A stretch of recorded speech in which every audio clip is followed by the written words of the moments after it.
Ooh, that's a good question. I know he's out tomorrow. I don't know what they're calling exactly, but he pulled his hamstring. So strain his hamstring. I'll call it a strain. Okay, hamstring strain. He'll be out tomorrow, but they don't think it's too serious. So hopefully, with the break right after tomorrow's game, he doesn't miss too much more time. We'll see where he's at. And then obviously, with the game itself, Devin becoming second all-time leading scorer in franchise history, basically close the game tonight. Just speak to it. Spectacular. He just played a hell of a second half. Played a hell of a first half. He just didn't make shots, and he was, playing through double teams and getting others involved. But he's got a unique knack for just feeling the game out, and taking advantage of what the defense has given him in the first half and facilitating, and finding a way to get the ball up to the basket even through the double teams in the second half. And like I said, score 20 in the second half, big part of the W. How much the challenge of you said before, you got to play defense good enough to outscore a team, but playing Sacramento and the way they get up and down, what was the balance tonight of having that mindset but then trying to get stops? Yeah, it was really just how are we going to get the stops? You can say with our bigger lineup matches up better, but they're such a rhythm offense that you try to disrupt some of the thing with some of your off-ball switching and the pressure that you're trying to bring to Sabonis, who's averaging near a triple-double. Doesn't always work, and we've seen that. We haven't had success, with our traditional lineups. So you just try to muck the game up. A lot of teams will throw a zone out there or something. We just went to some of our reds and smaller lineups, pull Sabonis away from the basket. It opened up some things for us offensively, but it stalled them out. I don't know if they've shot only 31 threes in a game this year. That's a very low number for them. I don't know if they've made under 10 in too many games this year. So they got a ton of points in the paint, but we took away the three ball with some of those coverages. And I want to shout out Nurk for seeing that the game has gone to a small ball game, but when they went on a run and we came back to Nurk made some big time plays, and that's a tough mental shift when you think it's gone away. The game's gone away from your role, and to be able to come back in and impact the winning the way he did was a great performance. Last thing I had was O'Neale. The way having him out there at the end, obviously, been the way he played. Immediate impact. He made some big time plays, right? It was clear he battled. When we needed that other guy, especially with Brad going out. We had the five smalls, the laser lineup we call it. With Eric Gordon in there, and we knew at the trade deadline that's one of our things. We need another guy that can switch defensively and can be a 3-point shooter, and made a couple big threes and really just battled. The way he battled defensively was very, very impressive, beyond what I even expected. And, so for me, that's him coming in and making an immediate impact on our team.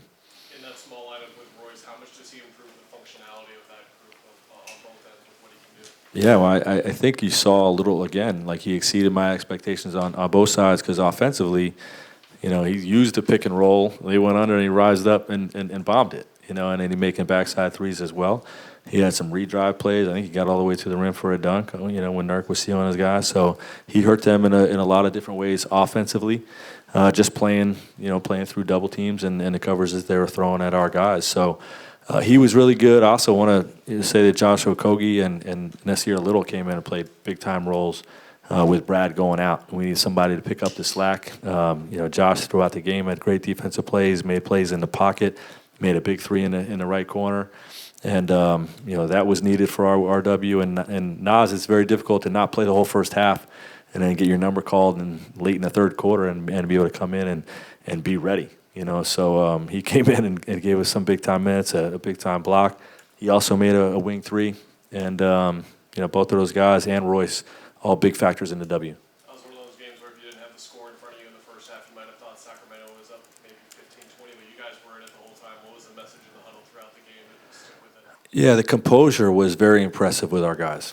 They made some runs, and we try to keep them settled. There was even at one point they went on a run, and I took Kevin Durant out. That's not typically what you do when the other team's on a run, but it's a long game. You gotta keep fresh bodies in there, And those guys throughout the game, when the Kings were making runs, showed great composure to just stick with what we were doing, make subtle adjustments where we needed to, and then be the team that makes the next run. It seemed like on that book mid-ranger late in the game, you guys got hurried a little bit, trying to go through whatever it was going to be coming out of that break. Was that just him and Durant being able to improvise there and get an ISO that worked, or was that basically what you? Yeah, I mean that was most of the second half. Is find the defender we wanted to go at, and take advantage of the switch or the show and recover. The space that's created for that is tough to guard with 5 3-point shooters out there. So you trust those guys to make those reads, and he made a big time play there. How did you feel like you executed in the short roll opportunities you had? A lot of those tonight when Katie got blitzed. Good, but not great. I think we can be even a lot better than some of the reads that we made. We had a couple turnovers on them and a couple where we didn't finish at the rim. I think those are high percentage situations that we welcome. And, I think we had, like I said, we had some situations where we punished their coverage, but, we can be even better. Frank, with Brad out early and then Devin kind of slow to get going scoring-wise, how big was Eric just in the first half of the scoring that he gave you guys? 20-point first half, for a guy that's coming off the bench and filling in for a guy that went down with an injury. I mean, you can't ask for more than that, and Eric's been that way all year, If we're healthy, he comes in and plays a role and sometimes gets a lot of, a few touches, sometimes doesn't get a lot. But, when guys have gone out, he's carried a big scoring load and, he's underrated defensively too. He's a tough son of a gun. And he got locked up there. We haven't seen that. Yeah, I had to ask him, what did you do with Eric Gordon? Where is he? Where's Eric? Because Eric, I know, doesn't catch lobs, but, hey, he did tonight. Hey, Frank, do you know how Beal hurt himself? It's just hamstring injury, so just I know, but running or cutting. play, just running. I'm not sure which play. Coach, with Grayson Allen with his hand, it looked like he jammed it at the end there. Just anything? Yeah, I don't have an update on that. He was able to finish, but I didn't get anything from our medical team yet. Coach, what are your thoughts on Devin Booker moving up to number 2 all-time in some franchises? It's just a matter of time. I mean, he's the best scorer this team's ever seen. It's just a matter of time before he's the all-time leader. I mean, he's got a unique knack, and this city and this franchise is very lucky to have him and be able to watch him 41 times a night in this building, plus the playoffs. They're very lucky. Coach, any idea where you're going to play Thaddeus Young coming in? We don't know about any signings yet, so I can't comment on any signings. Second all-time leading scorer in franchise history. Sound. Hard to put the words, especially passing Alvin. Somebody that I have a high respect for, somebody that's been around this organization, not just as a player, but as a facility manager, always being hands-on and, his presence is there and been there from the beginning. So, big shout out to Alvin. I'm curious when you obviously coming into college, from high school we knew you could score, but obviously didn't get the opportunities to score like that in college. Were you even putting that together? I could end up putting up these kind of numbers in the NBA, or when did that hit that maybe you could be putting up these kind of numbers? I'd say, I've always been a confident person, but, self-doubt has, drove me and driven me to the level I am right now. Just walking into any gym. I remember when I got to Kentucky, I was like, man, these dudes are good. These dudes are good, but then you get on the floor, and, man, that's just when it becomes my comfort space and something I'm comfortable with. Same thing with the league. A lot of guys I respect here that are, super talented, and, I just want to come in and perform against the best. Curious, just that fourth quarter, what do you feel like was the difference for you guys to pull that one out? The talking was at a high level the whole night, in the huddles, on the court. SAC's a tough team to play against. It feels like you're in transition the whole game. Whether you make or miss it, they're on the move, which, causes mismatches, and, you just have to pick up the man in front of you. So we talked it through and, ended up turning out well for us. How big was Eric, considering where it went out so quickly, to come in and play the way he did? Yeah, he was that force offensively that, I felt like they couldn't slow down, getting to the rim, making open threes, and seen him go to the ceiling on the lob. But didn't surprise me, surprised a lot of people. I didn't see him do it plenty of times, just not as of recent. Yeah. Look, I know you're starting in the game. How much do you know about the Suns era when Alvin played? What is that, 30 years ago? 40? Yeah. Yeah. How much do you know? Enlighten me. Inform me. Well, they went to the finals. Yeah. Yeah. He scored a lot of points, Walker Davis played with them. and he scored the most points. Yeah. Yeah. Hey, look, when the first half the shot wasn't falling, scorers do different things to get back on track. What do you do normally when you're not scoring, the shot's not falling, to get you back on track? I try to control all the other parts of the game, not turning the ball over, still make sure that my teammates are involved and talk at a high level and defend at a high level. I've went through stretches, more than one game stretches, where, I feel I'm getting open shots and they're just not falling. But, I'm confident in making those. So obviously continue shooting, but, make sure it doesn't affect all the other parts of the game. Does it give you guys a confidence boost? In years past, the free throw line was always, whether it's calls or just the way you guys were playing, favored the other team. This year, with Kevin and you and Brad, it's typically advantaging you guys. Is that Yeah. a confidence boost to know, hey, we're going to get those and we can kind of fall back on that when we need to? Yeah, free throws are important. One, you get to set your defense and get back, and, it's the most efficient shot in the game. But this team is set up way different than the teams that we had in the past. I think we just got great available shots and moved the ball well in the past and made them, and now we have, people that are forces that, cause gravity on the rim and, put teams in tough situations. Alvin told me about one of his first conversations with you at the 2016 draft lottery when he said, I hope that we're not here again next year. And you said, yeah, same.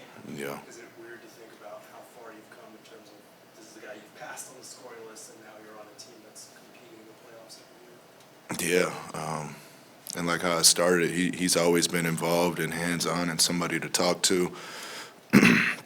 All those guys, Mark West, like I'd say there's usually a divide between, the older generation and the new, and these guys took me in with open arms and showed me love from the beginning. So, I can't thank them enough for that, and, that's part of the reason I can call Phoenix home.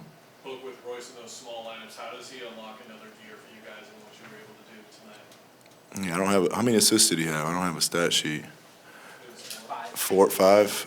Yeah, he's making plays out of those double teams. Obviously, he hit the big shot when they doubled at the end of the game, and I know I always talk about it, but he's a heavy communicator. And, he's talking all throughout the game, and, that's probably my favorite part, but, he seems like he's been a part of the team for a long time. I know you already saw Lonnie in Detroit as it is, but he'll be back in the building tomorrow for the first time. Just your thoughts on his impact on you and the organization. Yeah, I'd be here all day.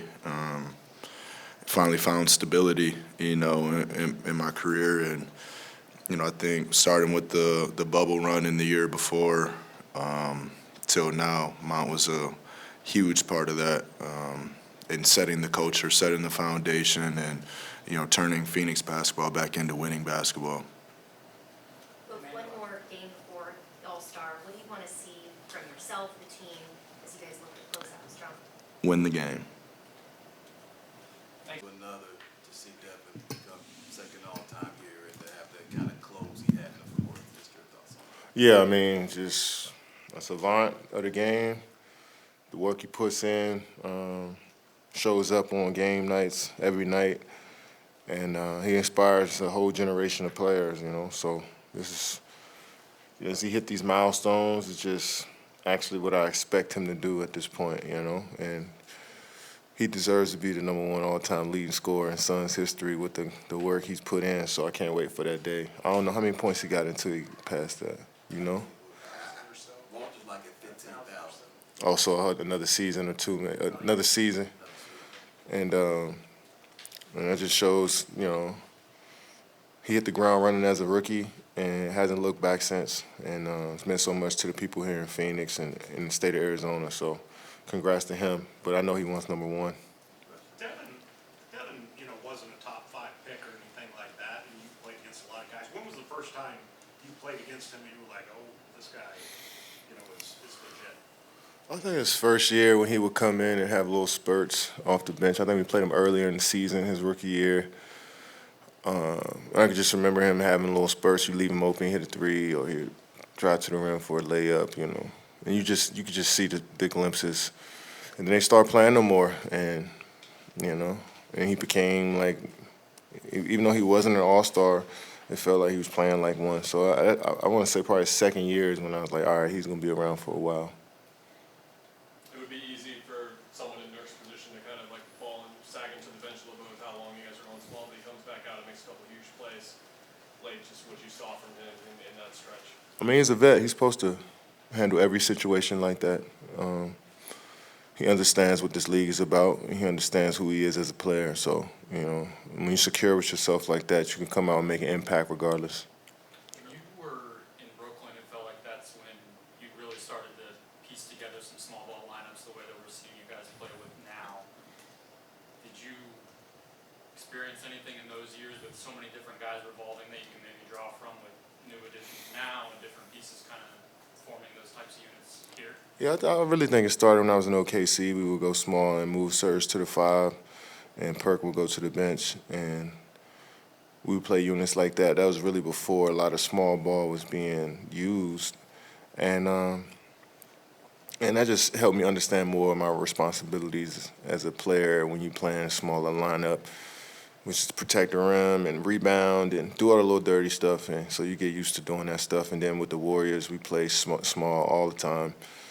And then also Brooklyn. So I think every coach since my first few years in the league has utilized my length and my size to have some offensive mismatches on the floor with the small ball unit. So if it's not working defensively, I encourage coaches to take us out, stop using it and go back to the regular lineup. But we was able to get some stops, and Royce was huge in guarding Sabonis tonight and making him work for everything. And we was able to get some space there on offense too to work.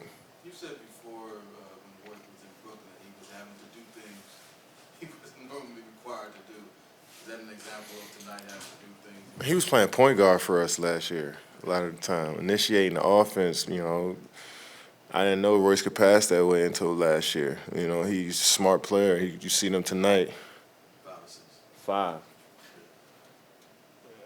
I got the ball in my hands all game. I didn't get 5 assists, And so maybe we just wasn't aware of his game, but he stepped up into a new role last year, and he gained the trust of everybody in the organization. And so tonight he was able to go out there and just play his game. 9, 5, 4. No turnovers. No TOs, 4 steals, So we wanted to keep building on that, keep building confidence, and we're looking forward to having that type of play in our lineup. Katie, Royce also said that he wanted to be kind of the glue for this team, a vocal leader. Mm-hmm. What have you noticed from him so far? Obviously playing together in Brooklyn, but coming down to the Suns. Yeah, just as a veteran, you continue the more you show up every day, the more confidence you get to use your voice. And the more you study the game like Royce does, the more confidence you get to use your voice. So we trust everybody to go out there and speak up on what they see. We encourage everybody to go out there and speak up because we need conversation. I need to know what's going on if you see something I didn't see and vice versa, So it's always good to have that communication. And we want everybody who comes in here to feel comfortable enough that they can have a conversation with anybody on this team about what goes on the floor. So I love that mindset. We all hear it, we all feel it, and it's much needed. Kevin, what does it say? Brad goes out early, Devin has kind of a slow start scoring-wise, and yet you guys get contributions from Eric. Nazi hasn't played much, he's out there. And of course, Grayson's doing what you had contributions just from all over a team like that. Yeah, I just liked everybody's minutes. We was able to. Guys understood the assignment. Royce came in, EG came in, Drew, Josh made some big plays. Nas came in, hit a big 3. So everybody understood what their assignment was. We kept the game simple on both ends, and We just played, So I liked how we started the fourth quarter. I like how we ended the third. Like I said last week, once we end the third in a solid fashion, the fourth quarters, we can ease into the fourth quarters a little bit more. So we got up 2 going into the fourth, and that was able to get us some momentum to start the fourth quarter. So it's a good win for us, man. We needed this one. You and Eric came in the league around the same time, and you've done a lot more. But you seeing that done tonight, was that seem like a throwback moment? Definitely. I didn't see when Royce tossed the lob. I'm sitting there thinking, I'm like, who else can catch this lob? We all small right here, And I see EG coming out of nowhere. He got long arms for his size, and I see him coming out of nowhere and finish that. And that shows that he still, loves the game. He's getting his body right every day. I see him in the weight room. I see him working on his game every day, and just somebody at that age just gotta admire it. Eric's third dunk in 2 years, by the way. Third dunk. Well, I was happy I was able to be on the floor to see this one.